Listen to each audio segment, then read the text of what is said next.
Hello student, welcome to my channel. Today we are going to discuss about sentence and types of sentence. तो आज हम देखेंगे sentence क्या होता है और इसके कितने टाइप्स हैं, कितने प्रकार हैं। तो based on rain Martin grammar book, ये जो सेंटेंस पढ़ेंगे हम रेन मार्टिन की बुक पे आधारित है। तो सबसे पहले देखते हैं सेंटेंस होता क्या है। Sentence. A sentence is a group of words that makes complete sense. Sentence शब्दों का समूह होता है। सेंटेंस शब्दों का समूह होता है, ग्रुप ऑफ वर्ड्स होता है जो एक कंप्लीट सेंस देता है, मतलब कंप्लीट हमको अर्थ या मीनिंग मिलती है। अ सेंटेंस, एक sentence begin with capital letter, मतलब सेंटेंस कैपिटल लेटर शुरू होता है। End with a punctuation mark, sentence के लास्ट में पंक्चुएशन मार्क होते हैं, जैसे full stop, question mark, exclamatory mark. Express a complete meaning, मतलब सेंटेंस से हमें पूरा अर्थ मिलता है, कंप्लीट मीनिंग मिलती है। एग्जाम्पल देखते हैं। The boy is reading a book. The boy is reading a book, लड़का किताब पढ़ रहा है। तो इससे हमें कंप्लीट मीनिंग मिला, तो इसे सेंटेंस कहेंगे। A part of a sentence, sentence के कितने पार्ट है देखते हैं। सेंटेंस के every sentence has two main parts, सभी प्रकार के सेंटेंस के केवल दो ही पार्ट होते हैं। सब्जेक्ट, द पर्सन और thing about which something is said, मतलब वह व्यक्ति या वस्तु जिसके विषय में कुछ कहा जाता है, उसे सब्जेक्ट कहते हैं। Example, the boy is playing, यहाँ पे बॉय के विषय में कहा जा रहा है कि बॉय खेल रहा है। The boy is playing. Sentence का दूसरा पार्ट होता है predicate, what is said about the subject, subject के विषय में क्या कहा गया, जो बातें कहेंगे उसे प्रेडिकेट कहेंगे। Example, the boy is playing, the boy is playing, लड़का क्या कर रहा है, खेल रहा है। तो जो प्लेइंग बताया गया है, लड़के के विषय में बताया गया है।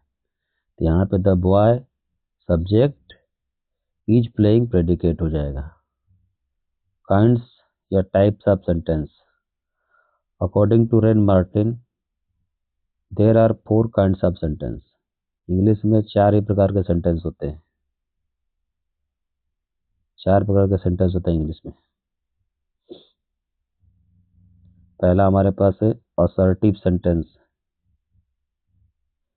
इसका मतलब क्या होता है assertive sentence? An assertive sentence states और डिक्लेयर्स समथिंग, ये किसी चीज के विषय में एक कथन होता है, एक स्टेटमेंट होता है। इसका फीचर क्या होता है? मेक्स अ स्टेटमेंट, एक स्टेटमेंट बनाता है। दूसरा, ends be the full stop, इसके लास्ट में एक फुल स्टॉप का मार्क रहता है। Examples, he is a good student, तो कैसा स्टूडेंट है? गुड स्टूडेंट है। एक तरह का स्टेटमेंट है, स्टूडेंट के विषय में स्टेटमेंट बताया गया है। वी रिस्पेक्ट आवर टीचर्स, अपने टीचर का सम्मान करते हैं। The sun rises in the east, सूर्य पूरब में उगता है, ये भी एक स्टेटमेंट है। मतलब असर्टिव सेंटेंस केवल स्टेटमेंट बताता है। अब दूसरा टाइप देखते हैं सेंटेंस का, interrogative sentence. Interrogative sentence, an interrogative sentence ask a question, यह सेंटेंस क्वेश्चन पूछता है, एक क्वेश्चन पूछता है। इसके फीचर्स क्या है? पहला, and be the question mark, इसके लास्ट में क्वेश्चन मार्क रहेगा। बिगिन विद WH वर्ड, और इसका स्टार्टिंग जो होता है WH वर्ड से होता है, या हेल्पिंग वर्ब से होता है, जैसे वाट, हु, वेयर, वाई, हाउ, ये सब WH वर्ड है। और हेल्पिंग वर्ब्स भी होता है कभी कभी। तो दो तरह के बनते हैं, एक होता है इंट्रोगेटिव सेंटेंस, WH से स्टार्ट होता है, WH वर्ड से। दूसरा होता है जिसमें WH वर्ड नहीं होते हैं, हेल्पिंग वर्ब से स्टार्ट होता है। अब एग्जांपल देखते हैं। व्हाट इज योर नेम, इस सेंटेंस में आप देख रहे होंगे व्हाट इज योर नेम, इसमें WH वर्ड व्हाट से स्टार्ट हुआ है। वेयर आर यू गोइंग, ये भी WH वर्ड से स्टार्ट हुआ है। ये सेंटेंस देखिए, डू यू लाइक इंग्लिश, क्या आप इंग्लिश पसंद करते हैं, इसमें हेल्पिंग वर्ब डू से स्टार्ट हुआ है। नेक्स्ट सेंटेंस देखते हैं, इंपरेटिव सेंटेंस। इसमें कमांड, रिक्वेस्ट, एडवाइस दी जाती है, आदेश दिया जाता है, निवेदन किया जाता है और सलाह दी जाती है।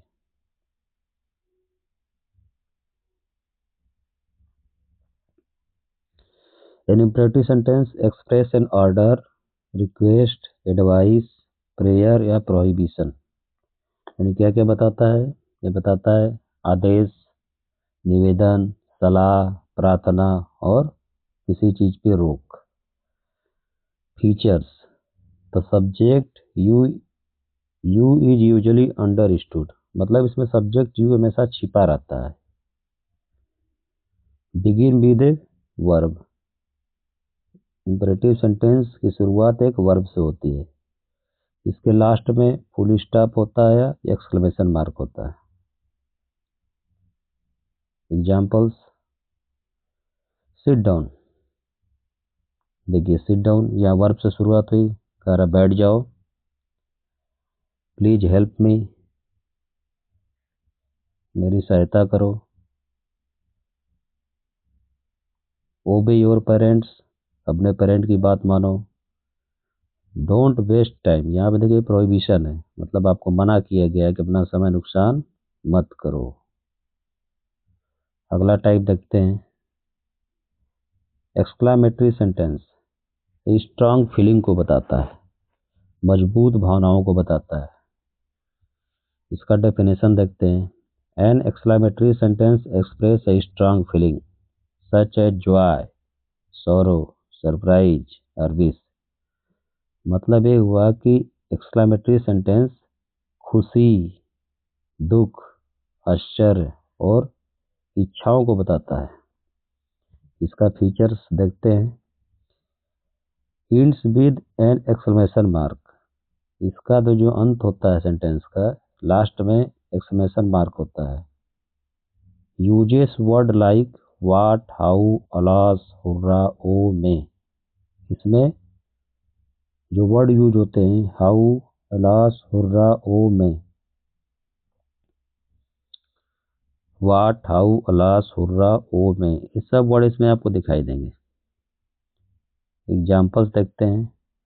वाट a beautiful flower it is, कितना सुंदर फूल है। अभी यहाँ लास्ट में देखिए एक्सक्लेमेशन मार्क है, वर्ड वाट भी है यहाँ पे।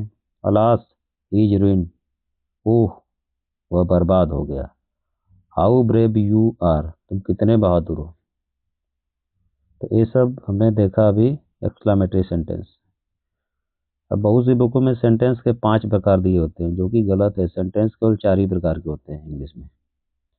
और जो ऑप्टेटिव सेंटेंस होता है उसे हम एक्सक्लामेटरी सेंटेंस के अंदर ही इंक्लूड करते हैं। जैसे what is an optative sentence, an optative sentence express wish, बताता है इच्छा, प्रार्थना और आशीर्वाद, इन चीजों को बताता है। और ये सब सेंटेंस मैक्सिमम विश, प्रेयर और ब्लेसिंग के लिए यूज होते हैं। जैसे मे यू लिव लॉन्ग, तुम दीर्घायु हो। गॉड ब्लेस यू, ईश्वर तुम्हें बरकत दे। लॉन्ग लिव आवर कंट्री, हमारा देश अनंत तक रहे। ये सब सेंटेंस जो हैं ऑप्टेटिव सेंटेंस के अंतर्गत आते हैं। इसमें विश, प्रेयर और ब्लेसिंग की बात की जाती है।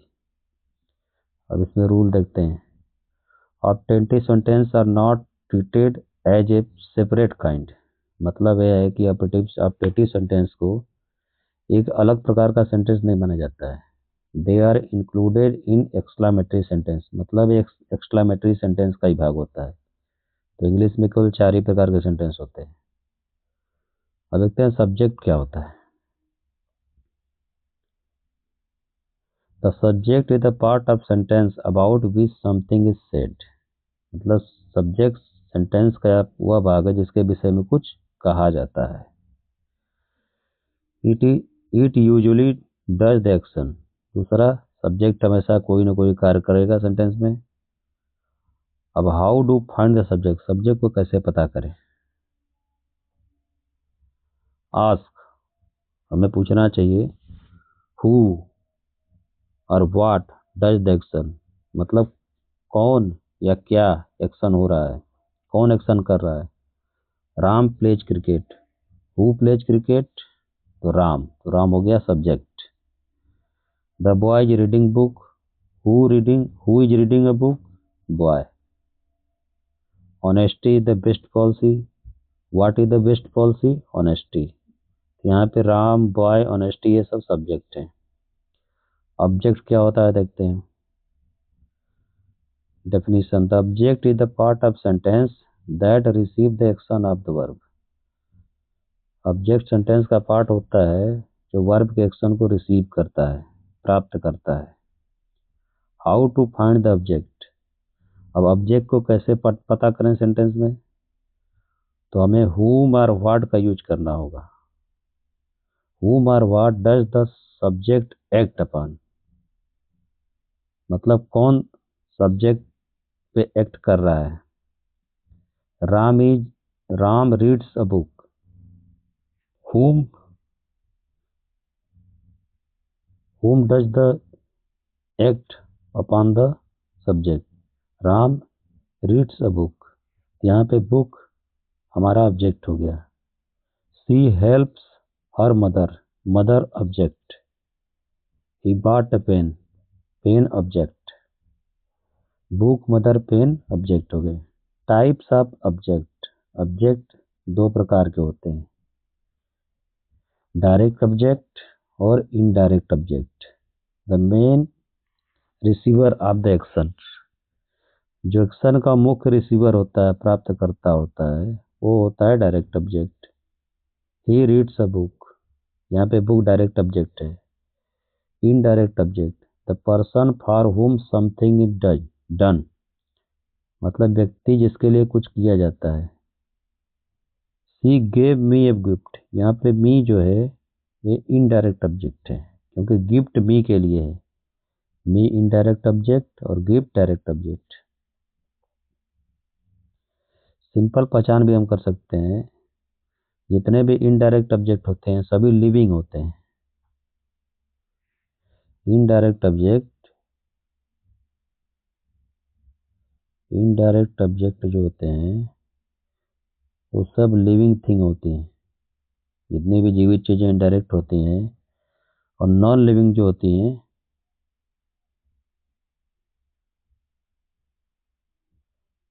नॉन लिविंग थिंग जो होती हैं वो सब डायरेक्ट ऑब्जेक्ट होती हैं। Part of speech. Part of speech क्या होता है। Part of speech, what is part of speech. A part of speech is a class of words according to the work they do in a sentence. मतलब शब्दों में उनके काम के आधार पर जो वर्ग बनाया जाता है, जो क्लास बनाया जाता है, उन्हें पार्ट ऑफ स्पीच कहते हैं। According to Wren Martin, English में 8 पार्ट ऑफ स्पीच होते हैं। There are 8 part of speech in English according to Wren Martin. English में 8 पार्ट ऑफ स्पीच होते हैं। नाउन, पहला हो गया नाउन। नाउन क्या होता है। Noun is the name of person, place, animal, thing, quality, state और आइडिया। मतलब नाउन किसी व्यक्ति का नाम, स्थान का नाम, जानवर का नाम, वस्तु का नाम, गुण का नाम, अवस्था का नाम और विचार का नाम होता है। Ram Ram, Delhi, dog, box, book, honesty, freedom, ये सब नाउन है। Honesty the best policy. Pronoun, pronoun is a word use in a place of noun, मतलब ऐसे वर्ड जो नाउन के स्थान पर प्रयोग किए जाते हैं उसे प्रोनाउन कहते हैं, उसे प्रोनाउन कहा जाता है। आई, ही, सी, इट, वी, दे, ये सब प्रोनाउन है क्योंकि इसे हम नाउन के स्थान पर यूज कर सकते हैं। राम इज ए बॉय, अब यहाँ पे राम नाउन और ही इज ऑनेस्ट, यहाँ पे ही क्या हो गया, यहाँ पे ही हो गया प्रोनाउन क्योंकि राम को रिप्लेस करके ही को पुट कर दिया गया सेंटेंस में। Verb definition, a verb is a word that show action और स्टेट ऑफ बीइंग, मतलब वर्ब एक वर्ड है जो एक्शन को शो करता है, कार्य को बताता है। Examples, run, write, eat, is, am, are. She writes neatly, he is happy, यहाँ पे राइट्स और इज वर्ब हैं। Adjective, an adjective is a word that describe a noun या प्रोनाउन। एडजेक्टिव एक वर्ड होता है जो नाउन या प्रोनाउन को डिस्क्राइब करता है, मतलब उसके विषय में बताता है, वर्णन करता है। गुड, ऑनेस्ट, टॉल, फाइव, ये सब एडजेक्टिव हैं। सी इज अ गुड गर्ल, यहाँ पे गुड गर्ल देख रहे हैं तो गर्ल कैसी है, गुड है, तो गुड जो है एडजेक्टिव है क्योंकि ये गर्ल को डिस्क्राइब कर रहा है। Adverb, an adverb is a word that adds something to the meaning of a verb, मतलब ये वर्ब के साथ कुछ मीनिंग ऐड करता है। जैसे वर्ब के साथ एडजेक्टिव लगा दिया, another adverb. An adverb is a word that adds something to the meaning of a verb, adjective और अनदर एडवर्ब, ये वर्ब को क्वालिफाई करता है एडवर्ब। क्विकली, मतलब ये बताता है कि वर्ब किस मैनर से, किस तरीके से हो रही है। क्विकली, वेरी, हियर, यस्टरडे, ये सब एडवर्ब हैं। ही रन्स फास्ट, कैसे दौड़ता है, तेजी से, तो फास्ट यहाँ पे एडवर्ब हो गया। सी इज वेरी हैप्पी, वो बहुत खुश है। Preposition, a preposition show the relation between a noun, pronoun और another word in a sentence. Preposition क्या करता है कि सेंटेंस में नाउन, प्रोनाउन या अनदर वर्ड का रिलेशन बताता है। In, on, under, between, with, ये सब प्रीपोजिशन होते हैं। The book is on the table, अब यहाँ पे बुक और टेबल के बीच में रिलेशन है। बुक कहाँ रखी हुई है, टेबल पे, तो ऑन यहाँ पे प्रीपोजिशन हो गया। कंजक्शन, एक a conjunction is a word that joins word, phrase और सेंटेंस। कंजक्शन क्या करता है, सेंटेंस को, वर्ड को या फ्रेज को जोड़ने का काम करता है, ज्वाइन करता है। एंड, बट, और, बिकॉज, ऑल्दो, ये सब कंजक्शन है। He is poor but honest, वह गरीब है फिर भी ईमानदार है। अब यहाँ पे जो बट है, ही इज पुअर एक सेंटेंस हुआ और ऑनेस्ट, इन दोनों को आपस में जोड़ रहा है। Interjection, an interjection is a word that express sudden feeling और इमोशन। इंटरजेक्शन जो होता है सडन फीलिंग और इमोशन को एक्सप्रेस करता है, बताता है। सडन फीलिंग या इमोशन को एक्सप्रेस करता है। ओह, अलास, हुर्रा, वाउ, ये सब वर्ड हैं जो इंटरजेक्शन के अंतर्गत आते हैं। एलास इज रुइन, आहा, हाय, वह रुइंड हो गया, इसका मतलब हाय होता है एलास। हुर्रा लगाते हैं जब हम कोई खुश होते हैं। वाव लगाते हैं जब हम अमेजिंग होते हैं, कोई चीज़ आश्चर्यजनक, सरप्राइजिंग हमारे सामने दिखाई देती है। ओ लगाते हैं जब हमें कोई कोई मिस्टेक होता है या कोई मिस्टेक होता है तब लगाते हैं, या हमें कोई गलती होती है तब। डेफिनेशन ऑफ नाउन, ये तो हमने पार्ट ऑफ स्पीच अभी देखा, 8 टाइप के होते हैं। अब पार्ट ऑफ स्पीच में पहला स्टार्ट करते हैं हम नाउन से। नाउन क्या होती है? Noun is the name of a person, place, animal, thing, quality, state और idea. Noun is naming word. Noun is naming word. Noun everything can we see, touch, feel, think about या imagine. सभी चीज़ें जो हम देख सकते हैं, touch कर सकते हैं, फील कर सकते हैं, सोच सकते हैं, इमेजिन कर सकते हैं, कल्पना कर सकते हैं, सभी नाउन है। Person, Ram teacher. Place, Delhi school. Animal, dog cow. Thing, book table.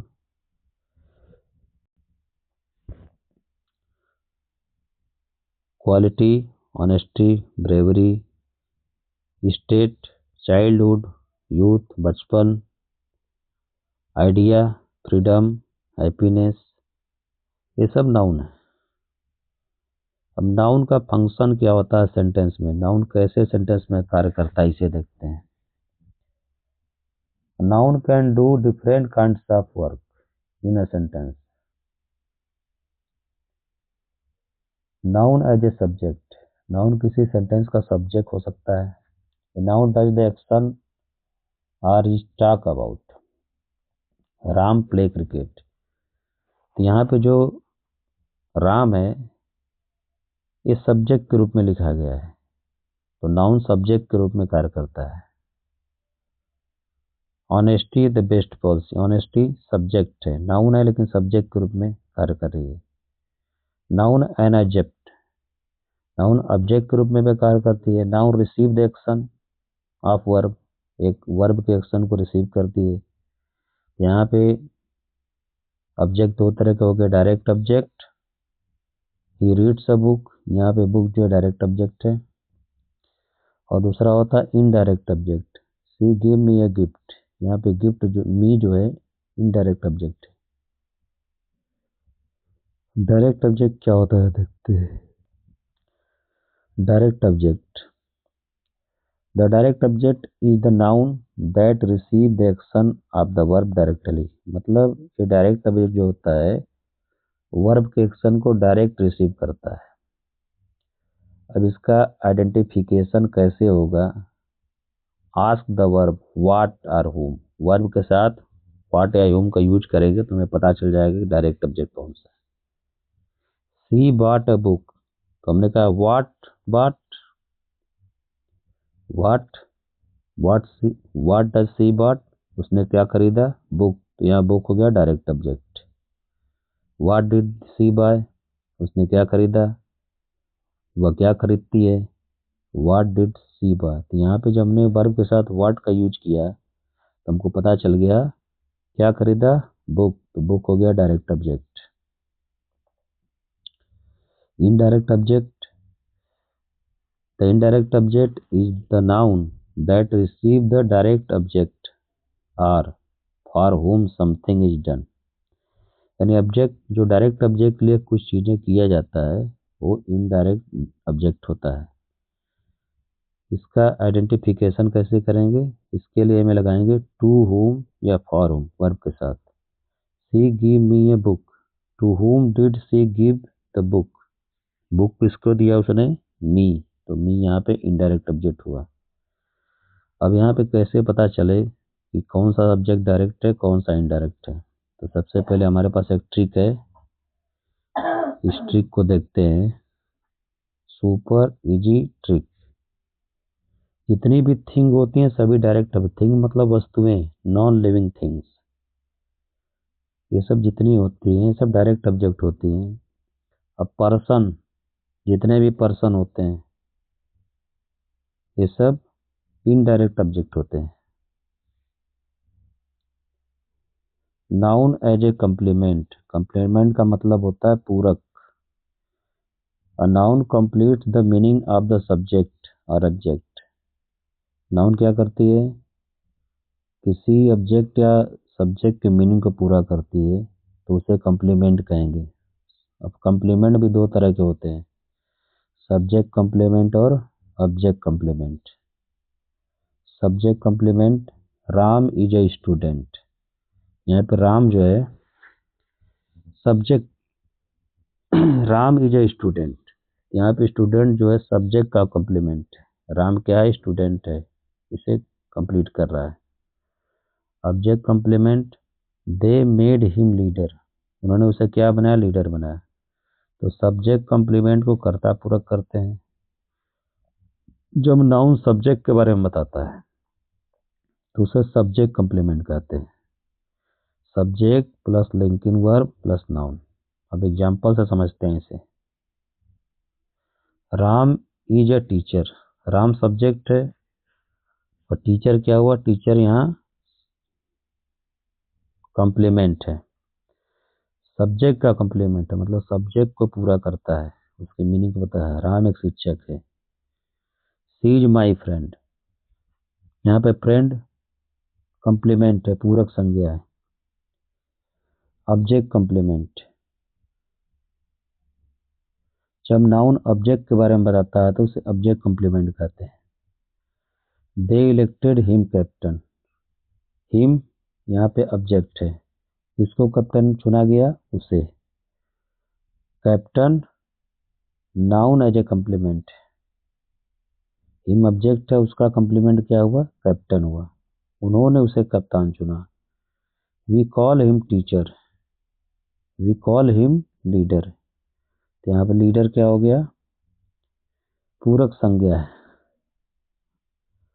Object complement, noun as a object of a preposition, noun preposition के ऑब्जेक्ट के रूप में भी प्रयोग किया जाता है। A noun follow a preposition, एक नाउन फॉलो करता है प्रेपोजिशन को। The book is on the table, यहाँ पे टेबल ऑब्जेक्ट है और उसका प्रेपोजिशन ऑन है। Noun in apposition, a noun renames another noun place next to it, नाउन क्या करता है कि जो उसके पहले बाद में जो नाउन आता है उसको रीनेम करता है, उसको दोबारा उसका नाम रीनेम करता है, उसे बुलाता है। Ram my friend is honest, मतलब उसे रीनेम करता है, उसका दोबारा नाम बताता है। Ram my friend is honest, Ram मेरा मित्र ईमानदार है। Delhi the capital is crowded, Delhi जो भारत की राजधानी है बहुत भीड़ वाली। यहाँ पे नाउन एज अपोजिशन का मतलब, अपोजिशन का अर्थ होता है साथ साथ रखकर पहचान बताना। देखिए यहाँ पे राम भी है, माई फ्रेंड भी है, दोनों एक ही व्यक्ति के लिए की गई है, इसको साथ में रखा गया है और इसकी पहचान बताई गई है। जब एक नाउन दूसरे नाउन के ठीक पास आकर उसी के बारे में अधिक जानकारी दे तो नाउन एज ए अपोजिशन कहते हैं। इसे हिंदी में कहते हैं समानाधिकरण। When a noun is placed next to another noun to explain or identify it, it is called noun is opposition. जब एक नाउन दूसरे नाउन के पास में होकर उसे एक्सप्लेन करता है, उसे आइडेंटिफाई कराता है, तो उसे कहते हैं noun in apposition. Ram is my friend is very honest, Ram यहाँ पे रमन संज्ञा है, my friend noun as apposition है। Delhi the capital of India is a big city, the capital of India position हो गया और यहाँ पे दिल्ली क्या हो गया? सब्जेक्ट हुआ। Kalidas a great poet road many poems, great poet opposition हो गया। अब इसकी देखते हैं पहचाने कैसे इसे। दो नाउन पास पास हो और दूसरा पहले की पहचान बताएं, दो नाउन पास पास हो और दूसरा नाउन पहले का आइडेंटिफाई करे दूसरे पहले को, तो अपोजिशन होगा। Noun as a possessive, noun यहाँ पे पॉजेसिव के रूप में देखते हैं, मतलब अधिकार के रूप में कैसे नाउन यूज किया जाता है। नाउन शो ओनरशिप और रिलेशन, नाउन क्या शो करता है? यहाँ पे ओनरशिप, अधिकार बताता है या संबंध बताता है। Ram's book is new, Ram की किताब नई है। The boys bag is heavy, लड़के का बैग भारी है। नाउन एज ए पॉजेसिव, इसे संबंधवाचक संज्ञा कहते हैं। जब नाउन किसी वस्तु व्यक्ति के स्वामित्व या संबंध को दिखाए तो उसे नाउन एज ए पॉजेसिव कहते हैं। हिंदी मतलब होगा अधिकार या संबंध बताने वाली संज्ञा। पहचान कैसे करें इसकी हम? नाउन के साथ अपस्ट्रॉफी यस लगाते हैं या ऑफ का यूज करते हैं। This is Ravi's book, Ravi की किताब, यहाँ पे अपस्ट्रॉफी यस लगा हुआ है, इसका मतलब होगा रवि की किताब। That is the girls bag, वह लड़की का बैग है। यहाँ पे अपस्ट्रॉफी यस लगाने से गर्ल्स और बैग के बीच में एक रिलेशन बना, तो बैग पे ओनरशिप गर्ल्स का है।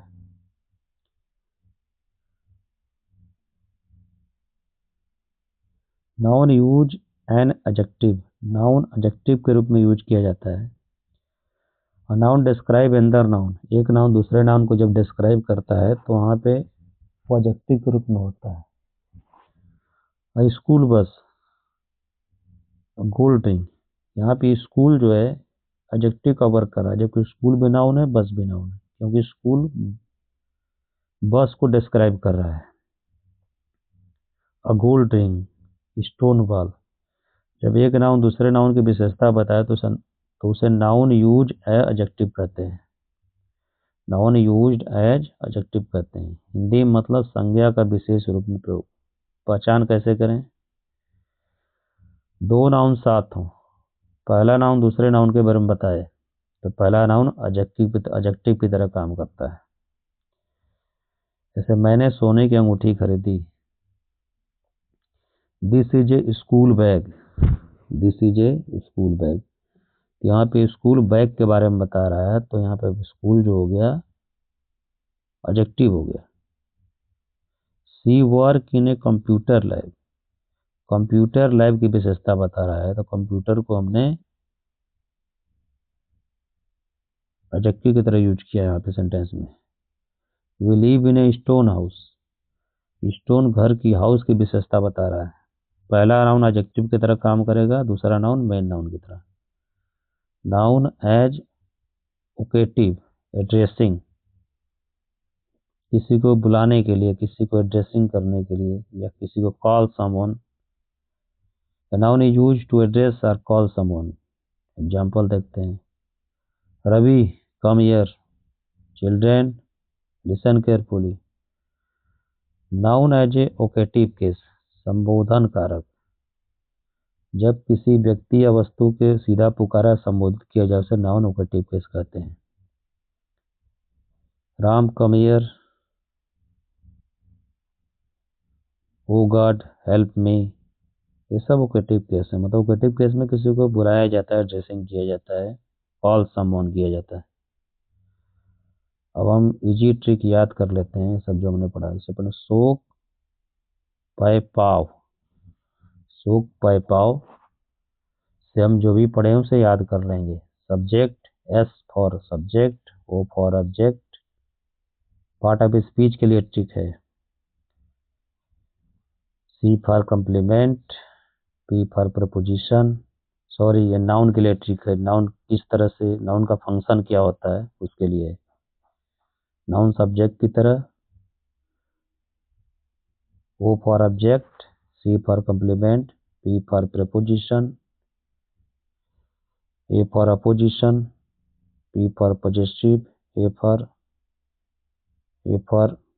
Adjective, O for vocative. इतनी तरह से हम नाउन का यूज कर सकते हैं एक सेंटेंस में। फिर से देखते हैं। Noun, S for subject, O for object, C for complement, P for preposition, A for apposition, P for possessive, A for adjective और ओ फॉर ओकेटिव। इतनी तरह से हम नाउन का एक सेंटेंस में यूज कर सकते हैं। Thank you for watching my video. इस चैनल को लाइक और सब्सक्राइब करें। Thank you.